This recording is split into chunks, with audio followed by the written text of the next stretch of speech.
Radhe Radhe friends. पूर्णिमा तिथि जो कि 10 जून को मनाई जाएगी।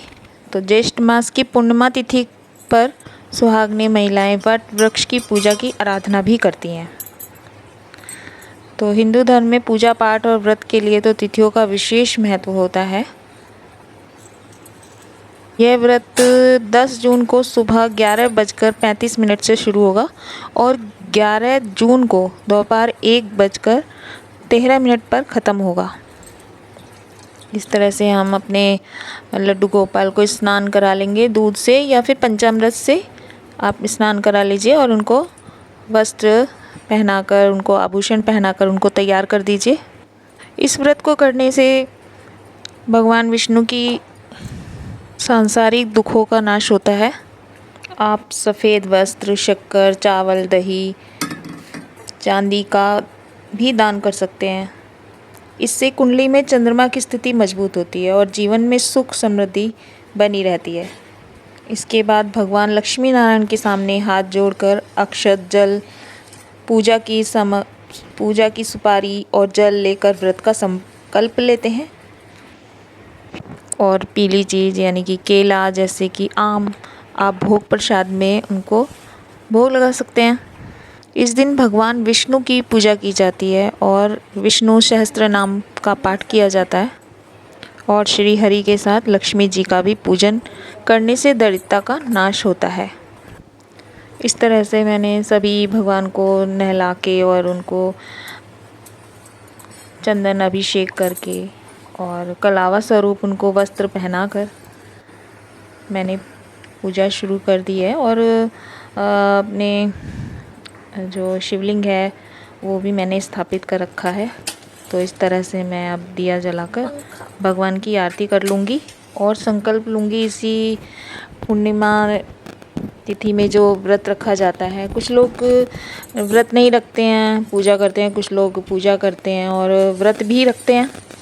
इसी तरह से हम पूजा कर लेंगे और भगवान की आरती कर लेंगे। कुछ लोग सत्यनारायण की कथा भी इस दिन कराते हैं जो कि पंडित जी से कराते हैं। कुछ लोग घर में ही अपने आप ही कर लेते हैं। तो उनकी आरती करने के बाद हम भगवान विष्णु की विष्णु स्तोत्र पाठ कर सकते हैं और कथा कर सकते हैं। तो इसी तरह से हम संकल्प लेंगे इस व्रत का और पूजा करेंगे। ज्येष्ठ मास की ये जो पूजा होती है, पूर्णिमा होती है, ये बहुत महत्व रखती है। तो इस दिन हमें पूजा ज़रूर करनी चाहिए।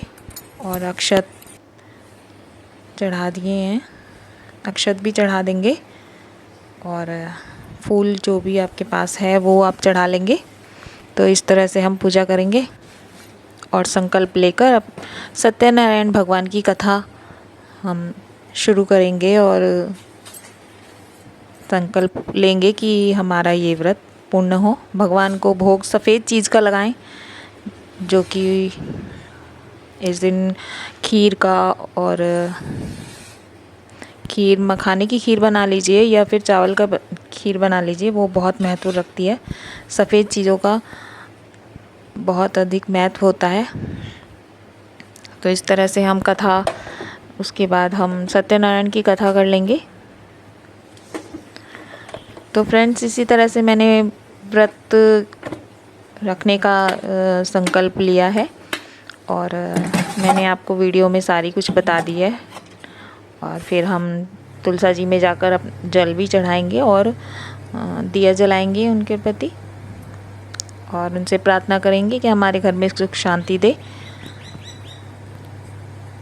आप कैसे करते हैं फ्रेंड्स, आप अपने कमेंट में ज़रूर मुझे बताइए। आपको मेरी पूजा विधि कैसी लगी, आप मुझे कमेंट करके बताइए। तो मैंने इसी तरह से भगवान को भोग प्रसाद लगाकर उनकी आरती कर ली है। और फ्रेंड्स, राधे राधे।